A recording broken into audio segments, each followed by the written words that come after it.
दोस्तों, आज की कहानी सुनकर आपकी आंखों में आंसू आ जाएंगे।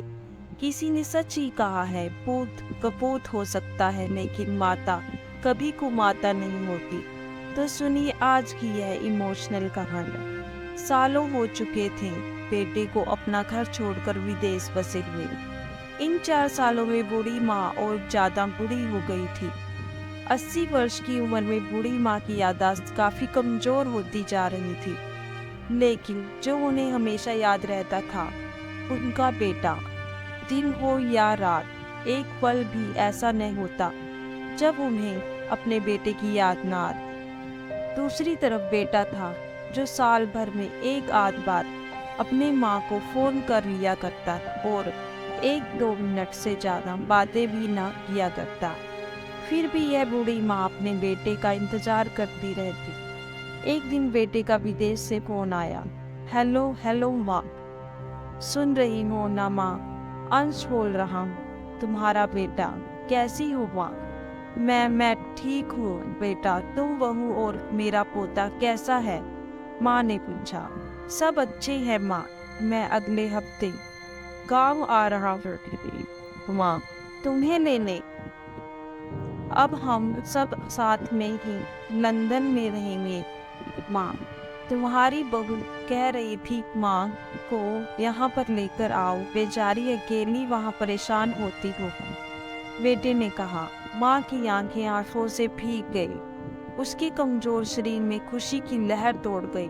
बेटे और बहू का अपने प्रति प्रेम देखकर माँ का मन खुशी से भर आया। बेटे ने आगे कहा, माँ तैयार रहना माँ, मुझे ज्यादा दिन छुट्टियां नहीं हैं। जिस चीज से जितने पैसे लेने हैं लेकर रखना। तब तक मैं प्रॉपर्टी डीलर से बात कर लेता हूँ। घर के लिए माँ ने पूछा। हाँ माँ, गांव का घर हमें बेच देना पड़ेगा। अब हम साथ में ही रहने वाले हैं, तो वहाँ पर घर रखने का कोई मतलब नहीं है माँ, बेटे ने कहा। बुढ़ापे की वजह से ठीक से ना चलने वाली माँ ने पूरे मोहल्ले में घूम घूम कर अपनी इस खुशखबरी को सबको सुनाया। सभी को खुशी हुई। सबको लगा माँ जी के आखिरी दिन अपने परिवार के साथ खुशी से बीत जाएंगे। घर वापिस आकर माँ ने अपने घर के कोने कोने को ऐसे देखा जैसे वह अपने दूसरे बेटे को देख रही हो। देखे भी क्यों ना, उस घर को अपने बेटे से कम थोड़ी समझा था।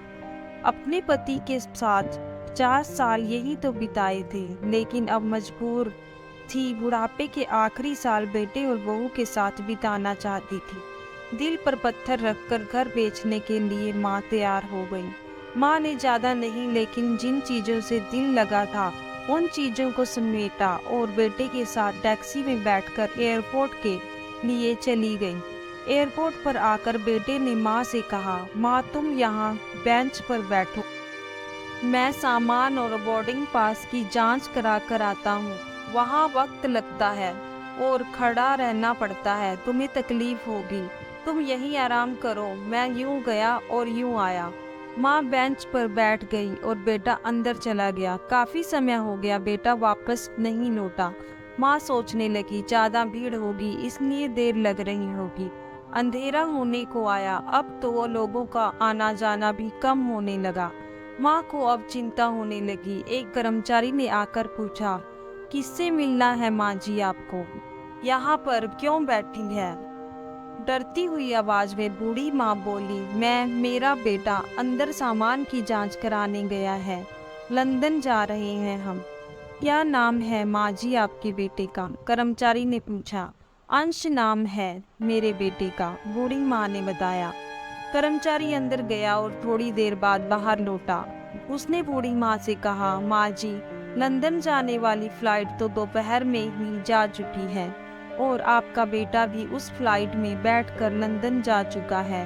अब आपके यहाँ बैठने का कोई मतलब नहीं है, आप ही अपने घर चली जाएं। क्या जा चुका है और मैं घर जाऊं? घर? माँ की आंखों से आंसू आने लगे।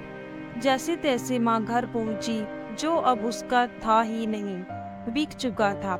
वो वहीं बरामदे में तुलसी के पास सो गई। घर के नए मालिक को उस पर दया आई तो एक कमरा किराए से उसको दे दिया। पेंशन के पैसों से खाना और किराए का बंदोबस्त हो जाता था। दिन बीतने लगे। कुछ दिनों बाद घर के नए मालिक ने बूढ़ी माँ से कहा, माँ जी, आप अपने रिश्तेदारों के यहाँ पर जाकर क्यों नहीं रहती?